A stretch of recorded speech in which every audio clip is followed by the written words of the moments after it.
ça me fend le cœur quand elle fait ça. C'est fou, ça me... Ouais. Mais ça se réglera. Fabienne Cara, actrice et chanteuse, est de retour à la télévision en tant que Jeanne Lorieux dans Section de recherche. À cette occasion, elle se confie en privé avec Pure People sur son rôle de mère célibataire, son rapport à la religion et ses actualités médiatiques. Ce début d'année rime avec nombreux projets pour vous. On vous retrouve par exemple chaque vendredi sur C8 dans la nouvelle émission Bienvenue au monastère. Pour quelle raison avez-vous accepté de participer à ce programme ? Bienvenue au monastère, c'est un programme très surprenant qui fait un grand succès en Angleterre.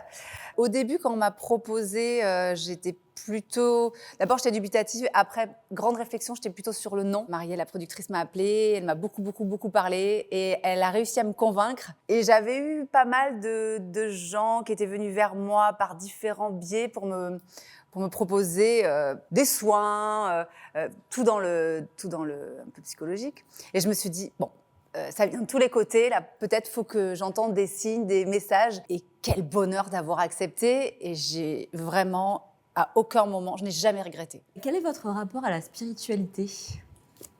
Ça m'est venu plutôt vers l'âge de 20 ans quand je suis arrivée à Paris et que j'ai pris conscience qu'il fallait que je développe énormément mon instinct pour m'en sortir parce que je suis arrivée seule. Donc je me suis dit, il faut que je me protège, que je développe mon instinct. Donc c'est vrai que bêtement, j'ai souvent dit merci mon Dieu, même quand il m'arrivait des grosses galères, je pleurais, je levais les yeux au ciel, je disais merci pour m'endurcir, pour grandir. Je crois beaucoup aux énergies, je crois beaucoup à ce qu'on donne, ce qu'on reçoit, au boomerang de la vie. Voilà, après, j'ai pas été, je suis juste baptisée, j'ai pas été élevée, j'ai pas fait la communion, etc. Mes passages à l'église se résumaient au mariage, aux enterrements et aux visites quand on visite une ville, voilà.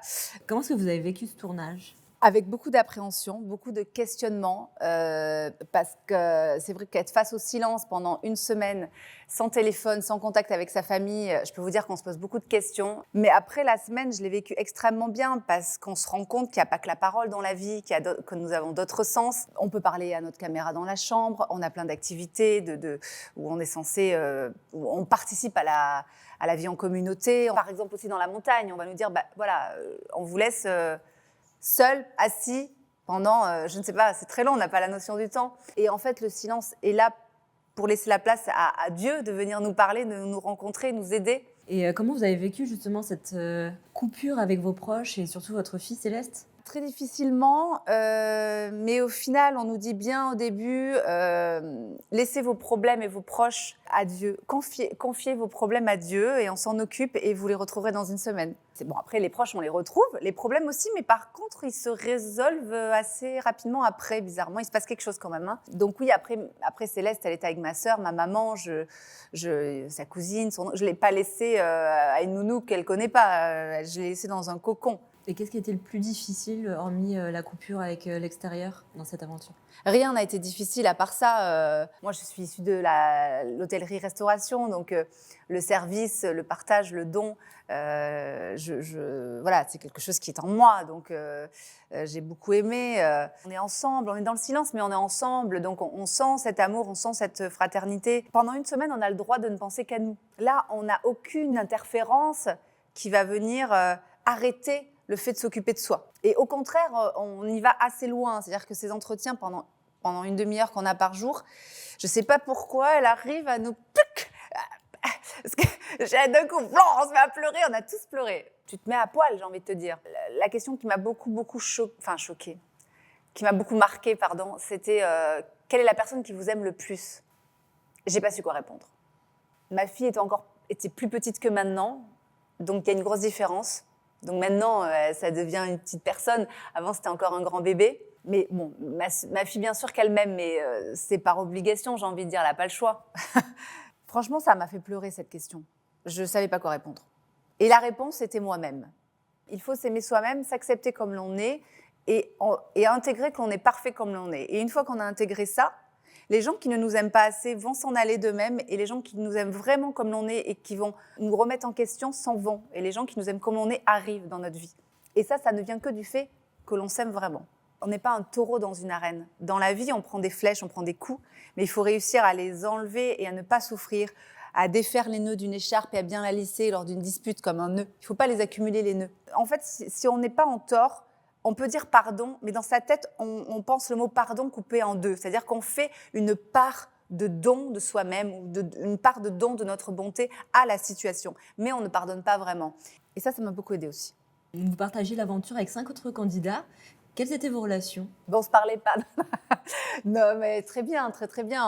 On a appris à se réconforter avec les gestes, avec le regard. Après, moi, ça m'a beaucoup aidé cette expérience sur. Moi, je me suis toujours un peu sentie exclue des groupes ou un peu légèrement parano. Là, il n'y a pas de tout ça. On se dit pas, ah ben tiens, le soir quand il rentre dans sa chambre, il va appeler son mec, parler sur moi. Enfin, j'exagère, mais il n'y a pas de téléphone, on parle pas. Il n'y a pas de, ah, est-ce que j'ai pas dit, j'ai pas fait une boulette dans la journée. Non, il n'y a pas, on parle pas. Donc tout ça, c'est vachement bien pour s'intégrer. Quand on est comme moi, un petit peu. Pourtant, lors d'une interview, vous avez confié que vous êtes dysmorphophobique et une éternelle complexée qui s'est toujours sentie laide et grosse. D'où vient ce manque de confiance en vous? Je sais pas. C'est viscéral.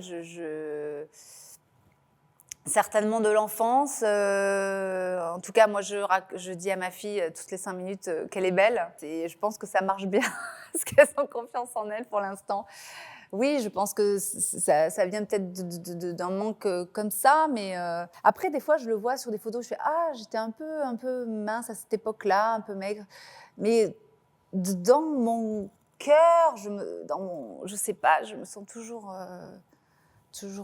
pas comme il faut, quoi. Et pour quelles raisons ça vous arrive de parfois avoir l'impression qu'on parle sur vous? Non, mais ce sont des exemples. J'ai pas cette sensation forcément, mais c'est un exemple où moi, c'est vrai que je me sens toujours un peu en marche par rapport aux autres. Je me sens toujours un peu différente des autres.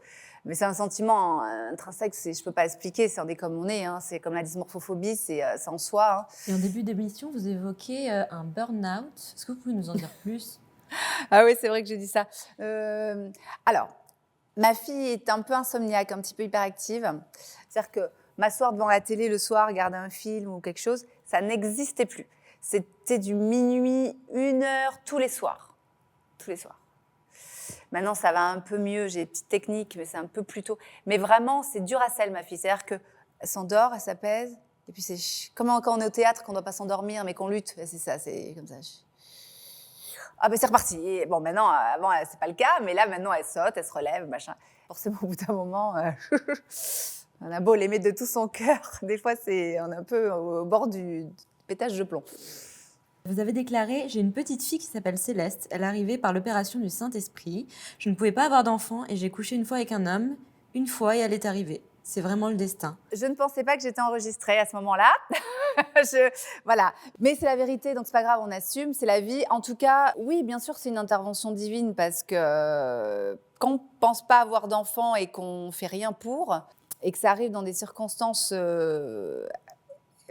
uniques, on se dit oui, il y a quelque chose qui est du domaine du destin et de la divinité. Donc je l'ai appelée Céleste. Obligée. Elle me fait rajeunir, Céleste. Bon, après, elle me fait beaucoup d'insomnie, donc c'est fatigant aussi. Mais ce qui a changé, c'est que c'est ma priorité et que je ne ressens plus ce vent de liberté. C'est vrai que quand j'ai une soirée de libre pour aller à un festival ou une soirée boulot ou quelque chose, même si, hop, d'un coup, je me sens libre, je pense à Céleste, qu'il faut que je rentre pour elle, etc. Donc, oui, ça change. Votre public a aussi le plaisir de vous découvrir sur scène avec votre nouveau spectacle « Né de père trop connu ». Comment ce projet est-il né ? La scène offre un rapport incroyable avec le public. On a un partage qui est dingue. Déjà, après, je fais des dédicaces, je rencontre les gens. Mais on a cette interaction avec les gens qui est dingue. Au-delà de nous porter, nous, on peut les porter, on peut être en connexion avec eux. À l'endroit, mais à l'envers. J'ai rien compris. Mais comme ça ou comme ça? Comme ça. Donc t'avais mes écrans face là. Oui, mais bon, on y voit quand même. Puis voilà, il suffisait juste que j'arrive à trouver le temps d'écrire. Et c'est pour ça que je m'étais fixé 2 dates en septembre 2023 pour m'obliger à écrire. C'est vrai que j'ai vécu un été de dingue pour réussir à clore cette écriture. Mais je me suis challengée. Du coup, j'ai fini d'écrire, je l'ai joué, c'est chouette, ça a plu au public. Moi, j'ai pris du plaisir. J'ai intégré des chansons aussi. Voilà, donc c'est pour toutes ces raisons que je fais ça. Ouais. Et vous y abordez un sujet qui vous touche particulièrement, celui de la naissance de votre fille, Céleste, née, comme vous le dites vous-même, d'un géniteur. Qu'est-ce qui vous a poussé à en parler ? J'ai un rapport avec le public où j'aime bien être sincère et j'aime bien dire les choses. Ah, alors, ça peut choquer ou pas, mais en tout cas, les messages que je reçois sont des messages de remerciement. Il y a beaucoup de femmes qui vivent la même chose que moi, qui vivent la maternité seule, avec souvent des déceptions. Ça ne vient pas de grand bonheur, hein, généralement. Beaucoup de femmes se retrouvent en moi, puisent de la force, m'en donnent aussi parce qu'elles voient que ce n'est pas facile. Il y a la question aussi de la présence masculine. La place de la maman seule est très difficile. Et c'est vrai qu'il y a beaucoup de choses dans la vie qui ne sont pas aménagées pour les mamans seules. C'est pas qu'on est des handicapés, mais vraiment, c'est pas facile, quoi. C'est vraiment pas facile. Un papa, c'est important, un homme, c'est important, une présence masculine, c'est important. Mais rien qu'à la maison, quand le bébé pleure, qu'on doit faire le bibi, nous-mêmes, se laver les dents, se doucher, se faire un shampoing, se faire un brushing, je vous assure que quand on est seul, on n'y arrive pas. Alors peut-être que je m'organise très très mal, mais c'est très compliqué. Est-ce que c'est une sorte de thérapie pour vous d'évoquer ce sujet sur scène ? Je pense en vrai que tant que le géniteur n'aura pas reconnu Céleste, il y aura toujours une petite faille en moi, mais pour elle, quoi. Pour elle, son identité, là, elle commence à comprendre, elle commence à voir les êtres humains qu'il y a dans la vie, elle les énumère souvent, ça me fend le cœur quand elle fait ça. Elle énumère les gens qui l'entourent, quoi. C'est fou, ouais. Et voilà, après, c'est vrai que des fois, elle crie le mot papa, je ne sais pas pourquoi elle fait ça, c'est horrible. Mais ça se réglera. Est-ce que vous pensez justement à ce fameux jour où vous lui expliquerez la situation ? Je lui dis tout le temps. Depuis qu'elle est bébé, je lui explique, je lui montre, je lui dis tout bêtement, dans la vie, pour fabriquer un enfant, il y a celui qui fabrique et celui qui aime et qui élève. C'est pas parfois la même personne, parfois c'est pas la même personne. Et est-ce que vous pensez que son identité sera dévoilée un jour ? Je pense pas, je sais pas. Je sais pas si ça intéresse les gens. Et vous pensez qu'un jour il pourrait revenir dans la vie de Céleste ? Oui, bien sûr. On est tous face à la réalité un jour. On est tous face à nous-mêmes. Vous en parlez ensemble ? Pas du tout, non, mais je parle pas avec lui. D'accord. Vous abordez les hommes en général, aussi ceux qui vous ont fait du mal. Justement, quelle est l'histoire d'amour qui vous a fait le plus mal ? L'homme qui m'a fait le plus mal, alors, je pense que c'est mon ex-mari. Mais malgré lui. En fait, c'est ce qui est ressorti dans mes traumatismes. Après, dans mes gros traumatismes aussi, il y a eu la naissance de ma fille. Donc aussi le géniteur, malgré lui aussi. C'est un traumatisme très ancré, était très fort en moi. J'en étais pas consciente. On sait que vous avez été en couple avec Alain, ancien candidat de Mariés au premier regard. Pour quelle raison ça n'a pas fonctionné entre vous ? Parce que c'était pas lui. Ça a fonctionné pendant 1 an parce qu'à ce moment-là de notre vie avec Céleste, on avait besoin d'amour. Autant moi en tant que jeune maman et autant qu'elle en tant que bébé. Voilà, ça a duré 1 an et aujourd'hui, il est toujours présent dans notre vie. Il demande toujours des nouvelles de Céleste. Donc ce n'est pas une erreur, c'est juste un chemin de vie. Tous ces hommes, même s'il y en a peut-être plus que certains qui se rencontrent à 20 ans et qui durent l'amour dure toute la vie, moi, ça n'a pas été mon chemin. Chaque chose a servi, chaque chose a construit, chaque chose est comme un Lego qui est essentiel et qui nous amène après au vrai bonheur. Mais s'il avait manqué un Lego, je ne serais pas ce que je suis aujourd'hui. Et j'ai eu besoin d'être construite comme ça. Et aujourd'hui, est-ce que vous croyez encore en l'amour ? Bien sûr, plus que jamais. L'avez-vous retrouvé aujourd'hui ? Tout va très très bien. Et comme je vous ai dit, le véritable amour, c'est quand on ne nous remet pas en question et quand on nous aime comme l'on est. Pensez-vous que le fait d'être maman célibataire, ça peut être un frein pour trouver l'amour ? Si pour nous, ce n'est pas un frein, ce n'est pas un frein. Un enfant, si on lui explique, qu'on lui dit les choses et que nous, on est un rock et que nous, on n'est que dans l'amour, pour moi, il n'y a pas de problème. Le 1er février, les téléspectateurs de TF1 pourront vous retrouver de nouveau dans la peau de Jeanne Lorieux, dans Section de recherche. La fin de la série avait été annoncée.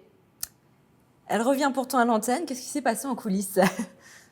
Alors, pas grand-chose. La série s'est arrêtée sous forme de série parce que c'est vrai que ça faisait 14 ans que ça existait. Il y avait toujours de très, très bonnes audiences, mais je pense que voilà, comme tout, des fois, on a envie que ça s'arrête. Non, mais je pense qu'au final, TF1 s'est dit que c'était un programme auquel les gens étaient attachés. En fait, on avait fait un premier unitaire qui était censé clore la série.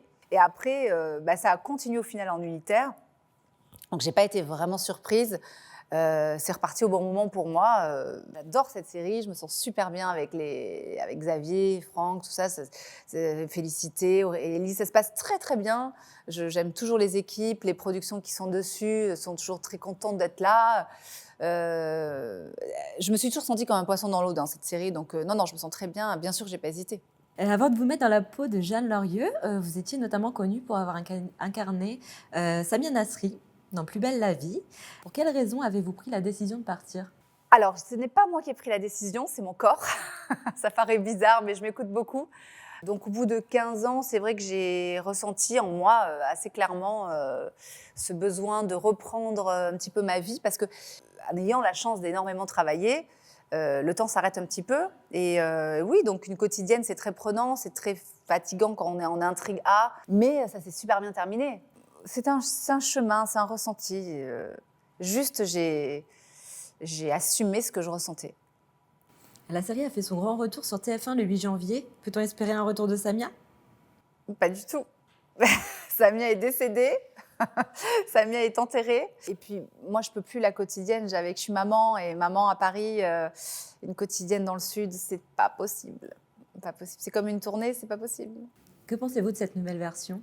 J'ai trouvé ça chouette. Moi, ça m'a donné beaucoup de plaisir de revoir les acteurs. On sent que déjà, il y a des petites intrigues qui vont se passer avec les regards un peu inquiétants des méchants. Je trouve ça très malin, le switch d'un monde à l'autre avec le passé et le présent. Les décors, ils ont gardé leur âme et à la fois ils sont plus modernes. Donc, c'est très prometteur. Un hommage a été rendu à Michel Cordès et Marwan Béréni lors du premier épisode. Vous leur avez donné la réplique pendant de nombreuses années. Comment surmontez-vous le deuil ? Alors, c'est un deuil qui se fera peut-être jamais, hein, comme beaucoup de deuils. On a tellement leur sourire et leur voix qui résonnent dans la tête. Moi, Marwan, pendant un mois fort, peut-être un peu plus, j'avais l'impression qu'il était tout le temps à côté de moi, tout le temps là, je le voyais partout, je l'entendais. C'était, il n'y avait pas que moi qui avait cette sensation, hein, mais c'était, il ne quittait pas mes pensées. C'était incroyable. Je n'arrivais pas à penser à autre chose qu'à lui. C'était fou. Et ce qui est bizarre, c'est que pour les deux, c'est leur décision. Donc on ne peut qu'accepter, les accompagner et prier pour eux. Je pense que les deuils ne se feront pas. On ne peut pas, ils sont trop vivants en fait, c'est bizarre. Vous êtes sous le feu des projecteurs, tout comme votre sœur, Carole, avec laquelle vous vivez. Comment avez-vous eu l'idée de cette colocation ? Quand je me suis séparée, je suis allée vivre avec eux en 2019 et leur fille est née, je crois, quelques jours après. Et puis la coloc s'est super bien passée. Il y a surtout le confinement qui est arrivé tout de suite après. Donc on a été immergés dans cette vie un peu en vase clos qui s'est bien passée. Et c'est surtout Carole qui a fait un coup de maître parce qu'elle a transformé un 3 chambres en 5 chambres. Et c'est vrai qu'il y avait un bureau qu'elle a transformé en chambre d'amis et une cuisine qu'elle a transformée en chambre. Et une cuisine, pour lui donner l'âme d'une chambre, c'est quand même un challenge. Et on avait vu que Stéphane Plaza, vous avez trouvé un appartement dans Recherche Appartement Maison. Est-ce toujours le même ? Toujours le même. Vous pouvez nous rappeler vos critères de sélection ? Je ne sais plus ce qu'on avait comme critère. Un petit extérieur, 2 salles de bain. En fait, à la base, on aurait voulu 2 espaces de vie très distincts, mais ça, on n'a pas trouvé. Bon, après, c'est le coup de cœur. Hein. Après, c'est une énergie, on ressent ou on ne ressent pas, quoi. Plein de célébrités sont victimes de cambriolage en ce moment. Suite à la médiatisation de votre appartement dans Recherche Appartement Maison, est-ce que cela vous effraie ? Après, nous, on n'est pas richissimes, donc je ne pense pas qu'on va attirer trop. Mais en tout cas, nous, on a toute la sécurité, on a fait tout blindé partout. On se protège, quoi. On se protège, mais c'est sûr que c'est une grande appréhension, je pense, qui hante tout le monde en ce moment. Et en parlant de Recherche Appartement Maison, est-ce que vous êtes toujours en contact avec Stéphane Plaza ? Oui, on est en contact avec beaucoup de l'équipe d'ailleurs. On a la chance, grâce aux soirées Media One, de se revoir. Et on s'entend tous très très bien avec les agents immobiliers. Et ma sœur travaille avec certains aussi. Il y a une très bonne ambiance. Est-ce que vous avez suivi un peu l'affaire qui l'ébranle en ce moment ? Oui, comme tout le monde, mais je pense que ça va mieux déjà parce qu'il y a des vérités qui ressortent. Ouais, j'ai suivi un petit peu, mais après, je pense que quand on décide de faire de quelqu'un une cible, on arrive toujours à trouver des trucs. Donc voilà, je pense que c'est quelqu'un de très gentil, de très généreux et qui dégage toujours tellement de bonne humeur. Enfin, moi, sur les tournages, je l'ai toujours vu d'une humeur formidable et c'est quelqu'un qui sait, par sa prestance et son aura, faire que tout se passe bien. Et en tout cas, voilà, c'est une très belle personne et je pense que ça va aller mieux rapidement. L'interview touche malheureusement à sa fin. Avant de se quitter, que peut-on vous souhaiter pour 2024 ? Me souhaiter, comme souhaiter à tout le monde, de l'amour au sens large. Parce que dans l'amour, il y a la tolérance, il y a le bonheur, il y a l'envie de travailler les uns avec les autres, les beaux projets qui arrivent parce qu'on est désiré, l'amour, le partage, le bien-être. L'amour au sens général. Merci beaucoup Fabienne Cara d'avoir accepté cette interview en privé. Merci à vous.